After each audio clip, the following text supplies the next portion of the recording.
I will give you a brief overview of the positive work done for the welfare of farmers, poor people, and people in rural areas to fight against COVID-19. Ministry of Agriculture, next slide, please. Overcoming the lockdown restrictions, sown area of summer crops has increased significantly, registering 36% increase over the last year, pushed up mainly by rice cultivation. Farming operations in the field, harvesting and sowing, have been exempted from lockdown, but social distancing and social responsibility has to be maintained. Farming machinery, shops, custom hiring centers, services related to fertilizers and seeds, mandi operations for marketing have also been given concessions from lockdown to enable farming to proceed smoothly.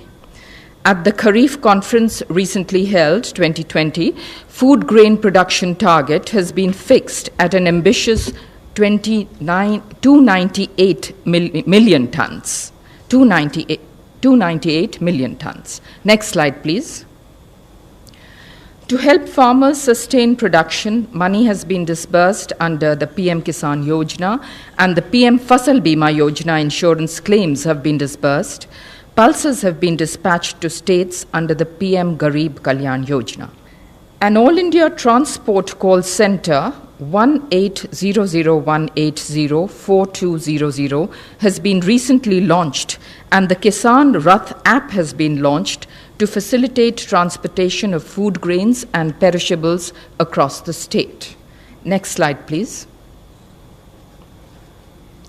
Regarding Ministry of Consumer Affairs, Food and Public Distribution, I would like to inform you that face masks and sanitizers have been brought under the Essential Commodities Act.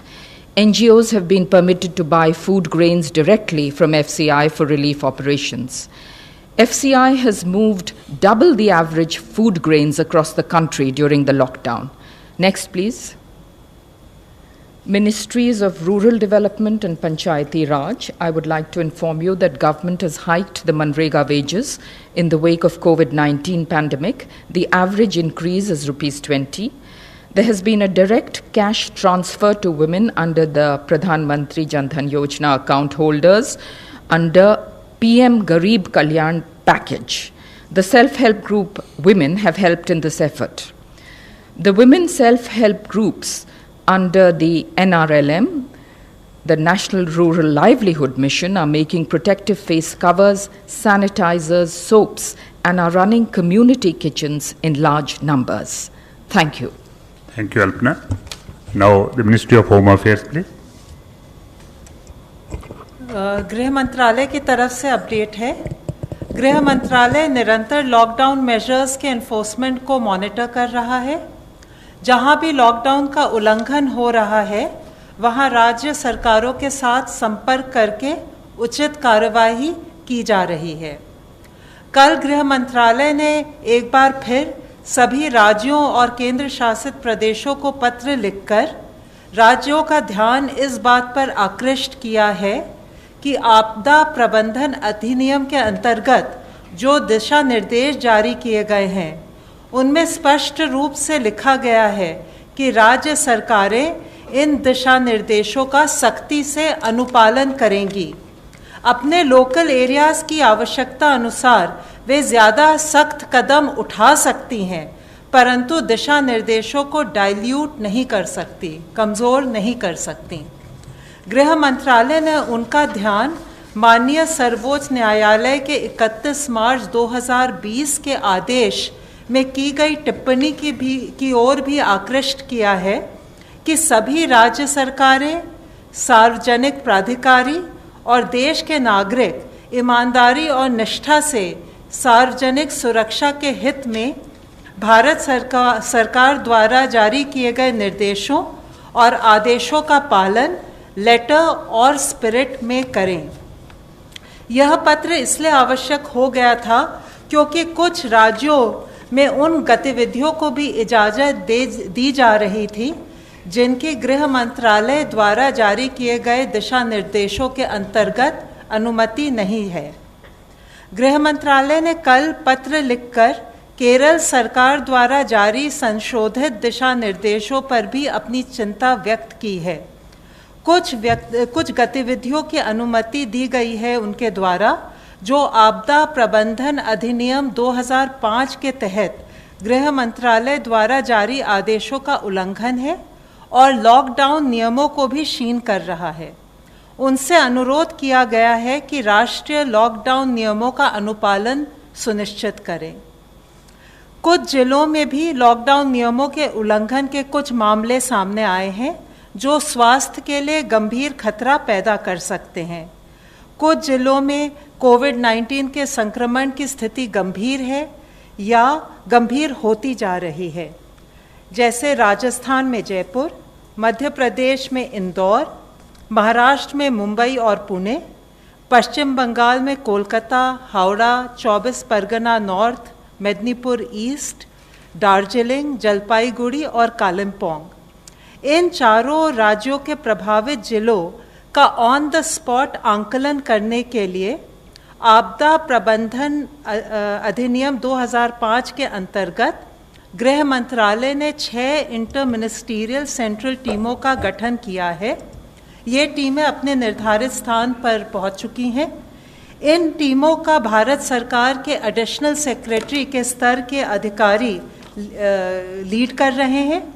प्रत्येक team में 6 सदस्य हैं, जिनमें एक senior public health specialist तथा national disaster management authority के एक senior अधिकारी भी शामिल हैं। इस प्रकार गृह मंत्रालय का यह प्रयास है कि उपलब्ध एक्सपर्टीज को जितना मुमकिन हो सके उतना राज्यों के साथ साझा करें, जिससे कि लोक हित में सबकी मदद हो सके। ये टीमें हॉटस्पॉट एरियाज, हेल्थ और मेडिकल इंफ्रास्ट्रक्चर के प्रबंधन और आपदा प्रबंधन के मुद्दों पर राज्य सरकारों का सहयोग करेंगी तथा लॉकडाउन नियमों के अनुपालन के अलावा आवश्यक वस्तुओं की आपूर्ति, सोशल डिस्टेंसिंग के अनुपालन, स्वास्थ्य सुविधाएं, स्वास्थ्य कर्मियों की सुरक्षा, गरीब एवं श्रमिकों के लिए राहत शिविरों की स्थिति आदि पर अपनी रिपोर्ट देंगी। आशा है इन कदमों के साथ हम मिलकर कोविड-19 के खिलाफ अपनी मुहिम में सफल होंगे। धन्यवाद। अब तक टोटल 2546 लोग क्योर हो चुके हैं, जो कि हमारी ओवरऑल क्योर परसेंटेज को 14.75% तक लेके जाता है। कल से एडिशनल कंफर्म केसेस देश में 1553 आए हैं, which takes the total number of confirmed cases in the country to 17,265. Last 24 hours में 36 न्यू डेथ्स भी रिपोर्ट हुई हैं। माननीय स्वास्थ्य मंत्री जी ने कोविड-19 मैनेजमेंट की तैयारियों की समीक्षा के तहत कल Rajiv Gandhi super speciality hospital का दौरा भी किया। उन्होंने फ्रंटलाइन वर्कर्स के एफर्ट की तारीफ की, कहा कि आज जो हमारा इंक्रीज रिकवरी रेट आ रहा है वह हमारी क्वालिटी ऑफ केयर को रिफ्लेक्ट करता है। उन्होंने कहा कि लॉकडाउन 2.0 के दौरान लाइफ में डिसिप्लिन लाने से हम लोग रिच डिविडेंड्स पा सकते हैं, जिससे हमें कोविड की लड़ाई जीतने में सफलता मिलेगी। G20 एक इंटरनेशनल फोरम है जिसमें 19 देश और यूरोपियन यूनियन के नेशन मेंबर्स फाइनेंशियल इश्यूज के साथ साथ सोशियो इकोनॉमिक इश्यूज पर भी डिस्कस करते हैं। G20 के मेंबर नेशंस वर्ल्ड का 80% इकोनॉमिक आउटपुट, ग्लोबल पॉपुलेशन 2/3 और 3/4 जो इंटरनेशनल ट्रेड है उसको रिप्रेजेंट करते हैं। उस G20 के स्वास्थ्य मंत्रियों की कल एक वीडियो कॉन्फ्रेंस के द्वारा मीटिंग हुई, जिसमें कोरोना वायरस से निपटने के लिए कोऑपरेशन और कोलैबोरेशन के इशू पर डेलिब्रेट किया गया। माननीय मंत्री जी ने इन टेस्टिंग टाइम्स के दौरान सभी मेंबर स्टेट्स के साथ मिलकर काम करने के लिए भारत के कमिटमेंट को जाहिर किया। उन्होंने कहा कि भारत G20 के देशों के साथ मिलकर वैक्सीन डेवलपमेंट और ड्रग डेवलपमेंट पर काम करना चाहेगा। इसके साथ ही गवर्नमेंट ऑफिसेज के कामकाज के लिए स्वास्थ्य मंत्रालय ने अधिकारियों को एक गाइडलाइंस के द्वारा वायरस के स्प्रेड को रोकने में संबंधित प्रिकॉशनरी मेजर की सलाह दी है। जिसमें बताया गया है कि officials reusable cloth face cover use करें, डिसइंफेक्शन प्रोटोकॉल का स्ट्रिक्ट फॉलो करें, फ्रीक्वेंटली सोप या पानी से हाथ धोएं या फिर हैंड रब या सैनिटाइजर को यूज़ करें, और ऑफिशियल्स एक दूसरे के बीच में एडिक्वेट डिस्टेंस मेंटेन करें। साथ ही किसी भी जगह पर 5 से अधिक लोगों की गैदरिंग को अवॉइड करना है। डबलिंग रेट ऑफ केसेस, जिसका मतलब है कि कितने दिनों में टोटल केस काउंट डबल हो रहा है, उसको हम अलग अलग इंटरवल्स पर कैलकुलेट करते हैं, और जिसके तहत हमने पिछले 7 दिनों के डबलिंग रेट के बेसिस पे जब कैलकुलेट किया तो देखा कि इंडिया का डबलिंग रेट लॉकडाउन से पहले जो 3.4 था, अब वह इम्प्रूव होकर 7.5 हो चुका है। और इससे संबंधित और भी एक अच्छी न्यूज़ ये है कि अगर हम 19 अप्रैल तक का डेटा लें तो इस नेशनल एवरेज के तहत 18 स्टेट्स में नेशनल एवरेज से बेटर परफॉर्मेंस और बेटर इंप्रूवमेंट नोटिस किया गया है, जिसमें कि दिल्ली में डबलिंग रेट 8.5 डेज है, कर्नाटका में 9.2 डेज है, Telangana 9.4 days, Andhra Pradesh 10.6 days, Jammu Kashmir 11.5 days, Punjab 13.1 days, Chhattisgarh 13.3 days, Tamil Nadu 14 days और बिहार 16.4 डेज। ये जितने राज्य हैं यहाँ पर 20 से कम करीब डबलिंग रेट नोटिस किया गया। इसके साथ ही कुछ राज्यों में 20 से 30 के दिनों में भी डबलिंग रेट नोटिस किया गया, जो उनकी परफॉर्मेंस को दर्शाता है, जिसमें अंडमान निकोबार 20.1 है, Haryana 21 days, Himachal Pradesh 24.5 days, Chandigarh 25.4 days, Assam 25.8 days, Uttarakhand 26.6 days, Ladakh 26.6 days. इसके साथ ही हमारी कुछ स्टेट इवन उनका 30 दिनों से भी ज़्यादा डबलिंग रेट, यानी कि उनकी परफॉर्मेंस, उनका केस मैनेजमेंट में हम इम्प्रूवमेंट नोटिस कर रहे हैं, वह है उड़ीसा और केरला। मैं ये एक बहुत अच्छी हार्टनिंग न्यूज़ के रूप में आप लोगों के सामने प्रस्तुत करना चाहूँगा, और राज्य और जिला स्तर पर जो हमारे कोविड के फील्ड वॉरियर्स काम कर रहे हैं इस विषय में, उनको धन्यवाद देना चाहूँगा। It is however we would also like to point out कि हम एक लड़ाई में हैं, हम एक बैटल में हैं और हम आराम नहीं कर सकते। एक भी दिन की हमारी विफलता या एक भी व्यक्ति की विफलता हमारे इस क्यूए रिजल्ट को, परिणामों को नेगेट कर सकती है, और इसलिए ज़रूरी है कि हम सारी गाइडलाइंस का यूनिफॉर्म इम्प्लीमेंटेशन करें। हमें कुछ और राज्यों से अच्छी खबरें भी आ रही हैं, जैसे गोवा के सभी पेशेंट्स को रिकवरी के बाद हॉस्पिटल से डिस्चार्ज कर दिया गया है। अब गोवा में कोई भी एक्टिव केस नहीं है। इसी तरीके से जैसे कि कल आप लोगों की दृष्टि में लाया था, माही और कोडगू, इन दोनों जिलों में जहां पर कि पिछले 28 दिनों से कोई केस नहीं आया था, उसमें एक और जिला जुड़ गया है, वह है पौड़ी गढ़वाल उत्तराखंड से। साथ ही टोटल 59 डिस्ट्रिक्ट्स हैं 23 स्टेट और यूनियन टेरिटरीज से, जहां पर पिछले 14 दिनों से कोई केस नहीं आया है, जिसमें 6 नए जिले जुड़े हैं। वह हैं डूंगरपुर और पाली राजस्थान से, जामनगर मोरबी गुजरात से, नॉर्थ गोवा गोवा से, गोमती त्रिपुरा से। और इससे संबंधित हम आप लोगों से रिक्वेस्ट करना चाहेंगे कि फिर भी हमें हर तरीके से सतर्क रहने की आवश्यकता है।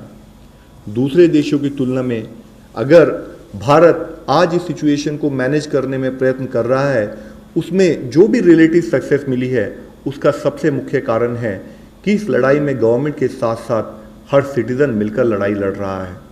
कम्युनिटी इन्वॉल्वमेंट, कोऑपरेशन और कम्युनिटी लीडरशिप हमारे मैनेजमेंट का एक मुख्य कारण रहा है।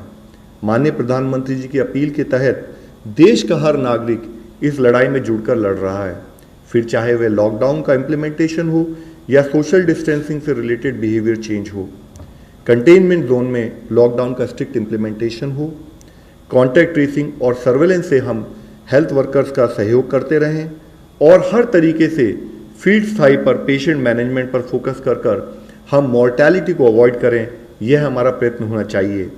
आज जब हम कुछ प्रांतों में रिलैक्सेशन प्रोवाइड कर रहे हैं, तो ज़रूरी है कि हम सोशल डिस्टेंसिंग के नॉर्म्स का पूर्णतः पालन करें, ताकि जो कोविड के केसेस कुछ जिलों में, कुछ राज्यों में कम हो रहे हैं, वे और भी कम हों, और जो जिले ग्रीन जोन में चले गए हैं, वहाँ पर हम सबकी रिस्पॉन्सिबिलिटी है कि वह ज़ीरो केस की स्थिति में ही बने रहें।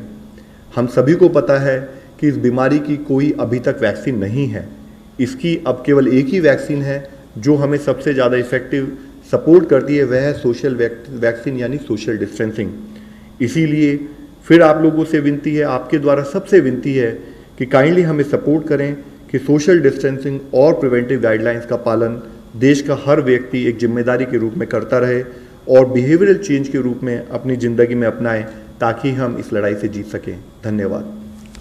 Now, online question for ICMR. The rapid antibody tests have come under scanner world over for quality issues. Did ICMR conduct batch-wise quality tests before dispatching them to states, as certain states have raised concern about their quality?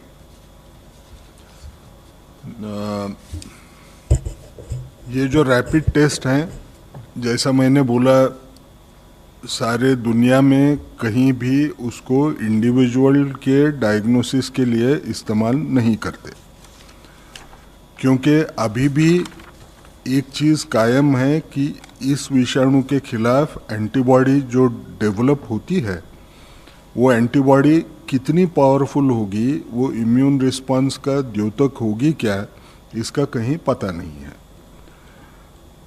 ऐसे रहते हुए भी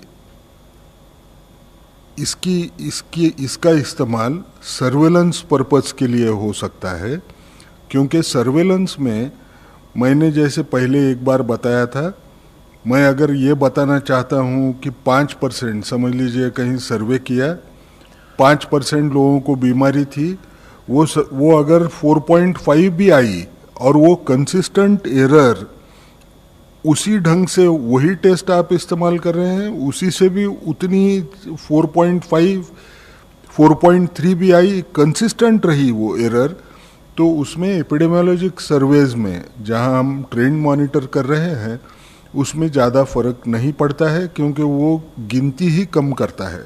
आपको अगर उदाहरण देना है तो सादे ढंग से देता हूँ।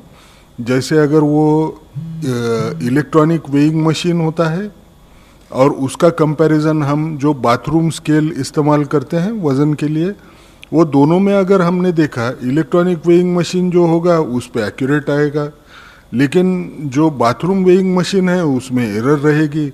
लेकिन अगर वज़न देखना है तो हमको 100 ग्राम से फ़र्क आया क्या, इससे हमको कोई फ़र्क नहीं पड़ता। जब हम वज़न 60-70 किलो का देख रहे हैं, वो थोड़ा कम ज़्यादा इधर उधर हुआ तो भी चल जाता है।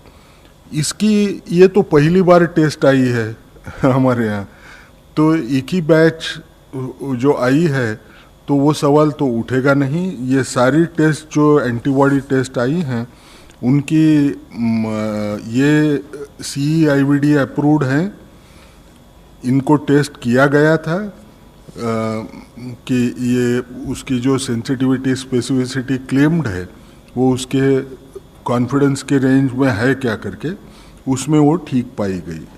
हमको जो दूसरी एक ये मिली है कि वेस्ट बंगाल में कुछ टेस्ट जो BGI किट करके माना जाता है, RT-PCR किट, वो RT-PCR किट बराबर काम नहीं कर रहा है, ऐसे हमको एक ग्रीवेंस मिला। वो ग्रीवेंस के तरफ देखते वक्त 2-3 चीज़ें हमको याद रखना है कि ये BGI kit US FDA approved है, उसके क्वालिटी स्टैंडर्ड्स काफ़ी अच्छे हैं। सिर्फ इसमें एक प्रॉब्लम है कि ये जब किट हमको रखना है तो उसको 20 डिग्री के नीचे टेम्परेचर रहना चाहिए।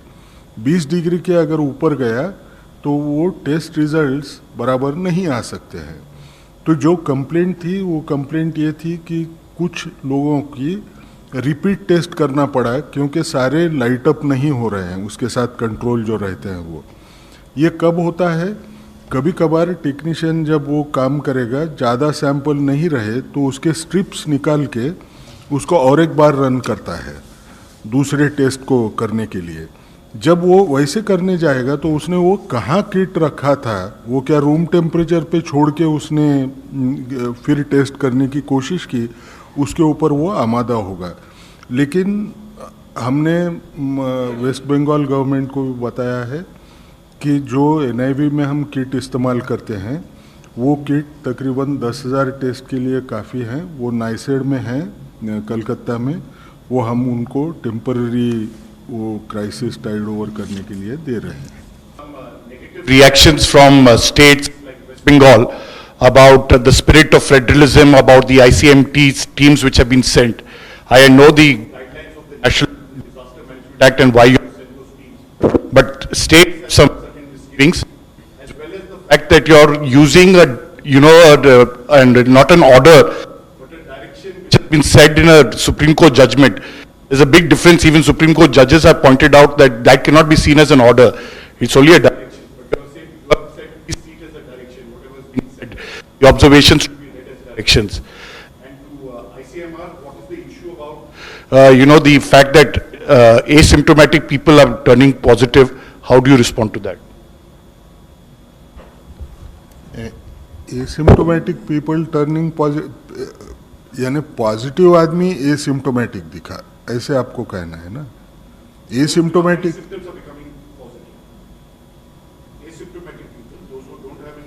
तो वो तो हमने पहले भी बहुत बार बताया है। 100 लोगों को अगर इन्फेक्शन हुआ तो उसमें से 80 लोगों को इन्फेक्शन उसमें कोई लक्षण दिखाई नहीं देता।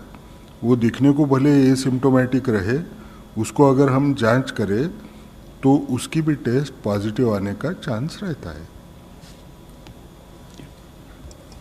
As I mentioned, that the purpose of constituting the interministerial teams is to provide support and assistance to the states in their endeavor to combat COVID-19.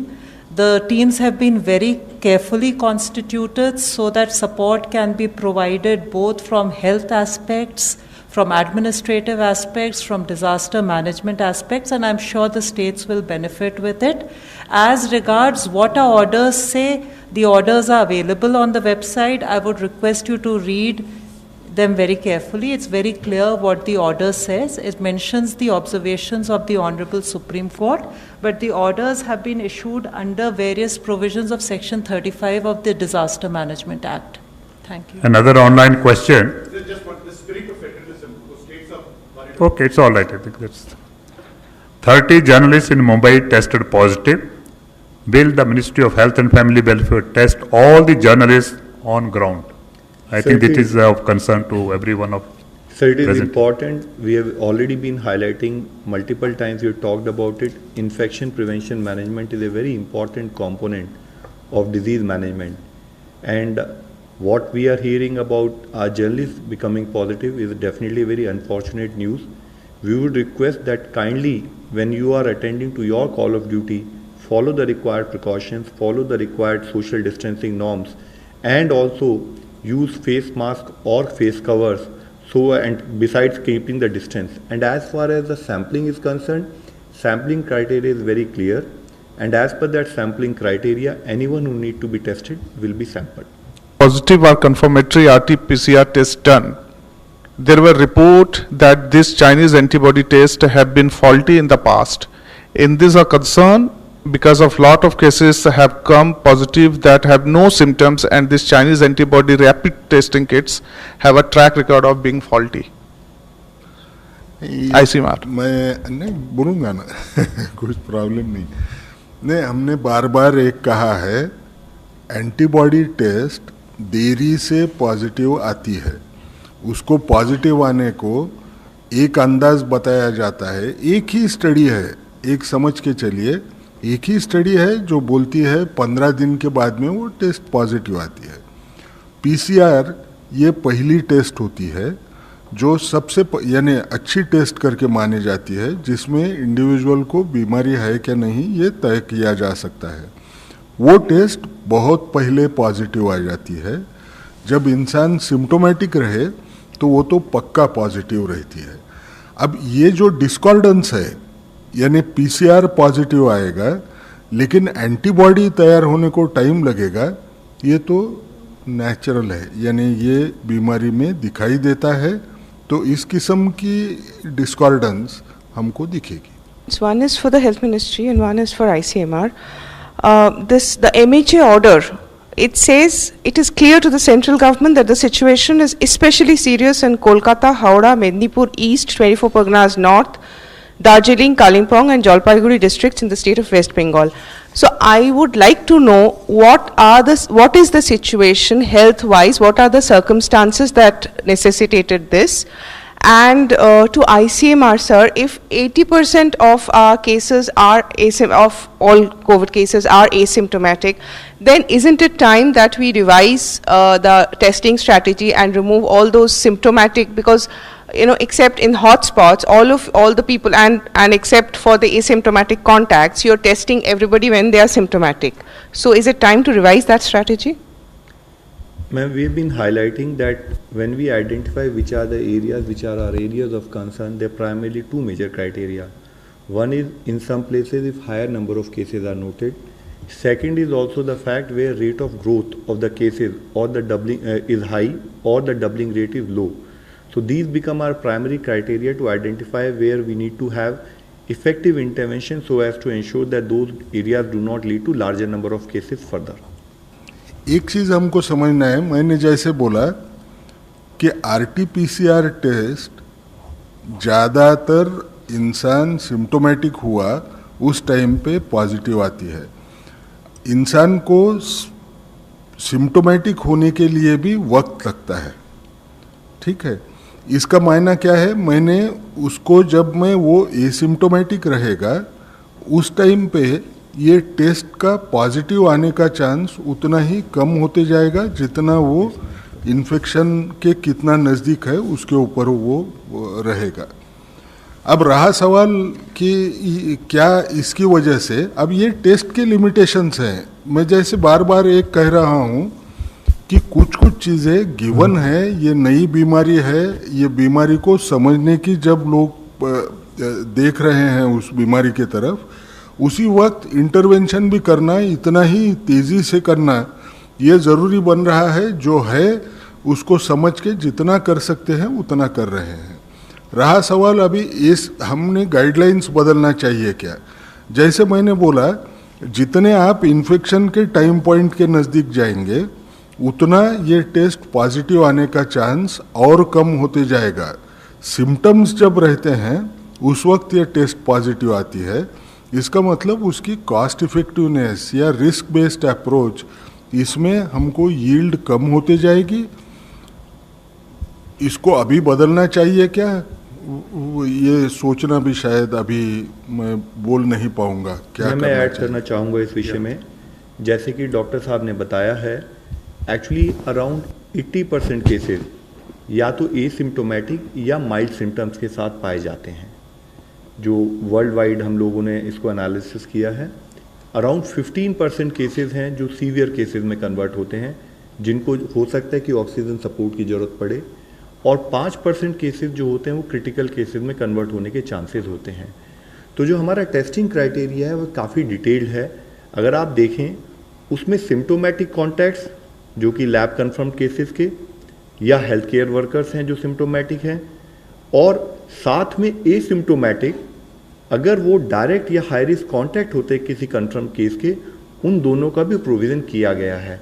तो अभी जो हमारा testing criteria it takes into account the point आपने mention किया है, और साथ में ये हमारे जो सैम्पलिंग क्राइटेरिया है वो सीवियर एक्यूट रेस्पिरेटरी इलनेस पर भी फोकस करते हुए भी उनकी भी टेस्टिंग करता है. मैं ही भूल गया ये बात, लेकिन हाई रिस्क एरिया में हमने even ILI influenza like illness यानी एकदम माइनर इलनेस को भी जांच करने के लिए रखा है. अब इससे आगे कहाँ तक जा सकते हैं ये तो टाइम बताएगा, जैसे बीमारी और या टेस्ट सुधरेगी.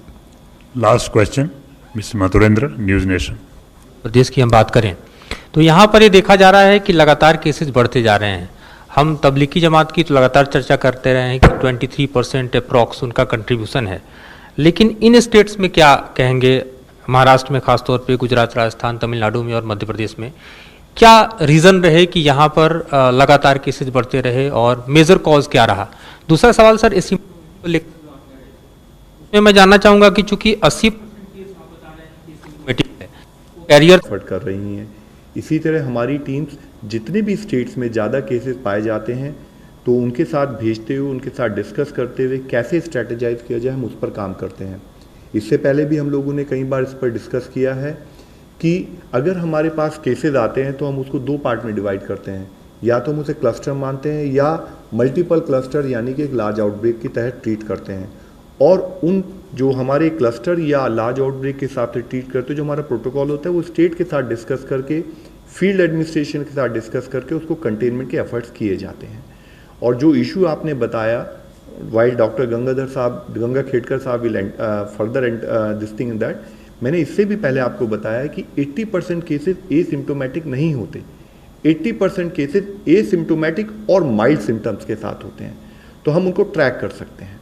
और रही बात इसकी कि कैसे हम उन लोगों से बचें, तो इसमें इशू ये होता है कि जब आप एक केस को एनालाइज करते हैं तो आप देखते हैं उसकी कोई कॉन्टैक्ट हिस्ट्री या कोई ट्रैवल हिस्ट्री तो नहीं है, और उसके बेसिस पे साथ में उसके क्या जो डिजीज़ के सिम्टम्स हैं या उसके contact history, you can always make a clinical assessment कि आपको किसकी टेस्टिंग करनी है और किसको होम क्वारंटाइन या फैसिलिटी क्वारंटाइन सजेस्ट करना है।